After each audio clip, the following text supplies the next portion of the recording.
look like you're gonna have a simple, easy day, and it don't turn out to be that.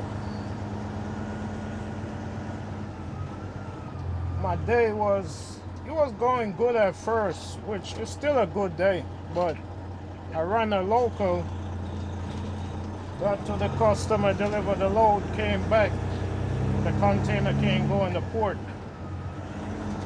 So after I sat around a few hours trying to get an appointment, or trying to figure out why I can't make an appointment to go in the port, I decide, well, I'm gonna just have to put that on the back burner and move on to my next load. So that's what I did. So because of that, I end up having a load that's not complete. So I could go get this load. I'm on there right now. But that's how it is with containers. A lot of people hit me up about pulling containers. My channel is probably one of the longest running container channels on YouTube. Majority of my contents from a start been about pulling containers.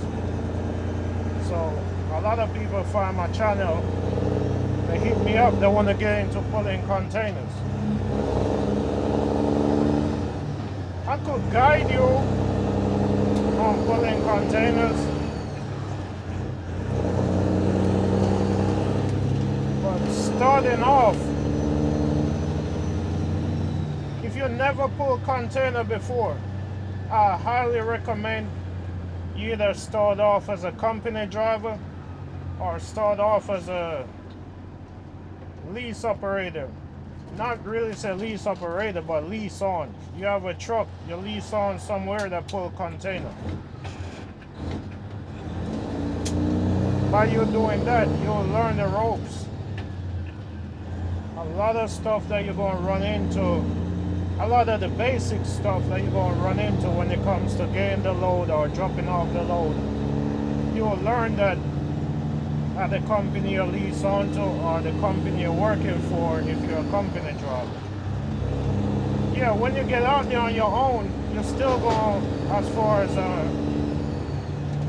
owner operator running your own DOT number, you're still going to run into a lot of issues, but those not going to be the basic issue. The basic issues, you're going to learn that at a company.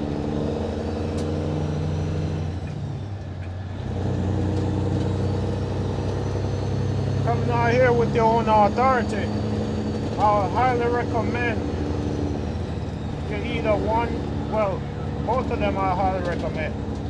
The first one is plan to get more than one truck, or plan to lease on owner operator on your authority.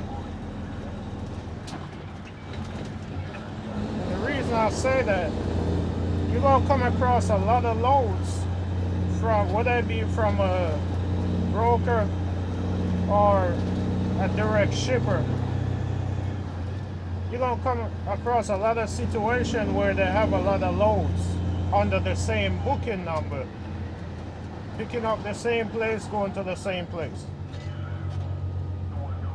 And sometimes you having one truck, they don't want to give it to you because you can't cover but so much loads a day. Depend on the distance it's going, depend on how long they take to load. So they might look on it like, well, if we could get this guy over here with 5 trucks to do it, we don't gotta get you and then somebody else. Yes, you'll still get work, but the more truck you have, the more work you'll get and the more people that'll work with you.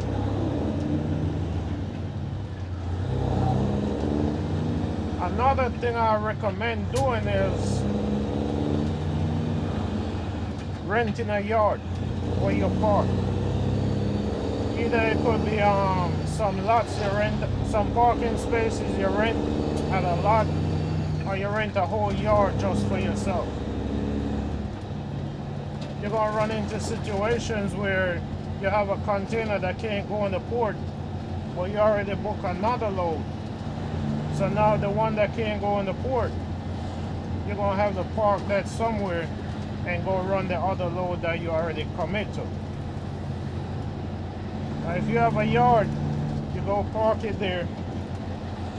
If it's a truck stop in your area that's secure, you could go park it there, but I wouldn't recommend parking a loaded container, dropping a loaded container at the truck stop, because you know how that might go.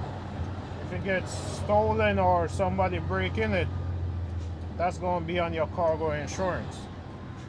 So I recommend renting a yard and renting a secure yard. But once you rent a yard, you could easily secure it yourself.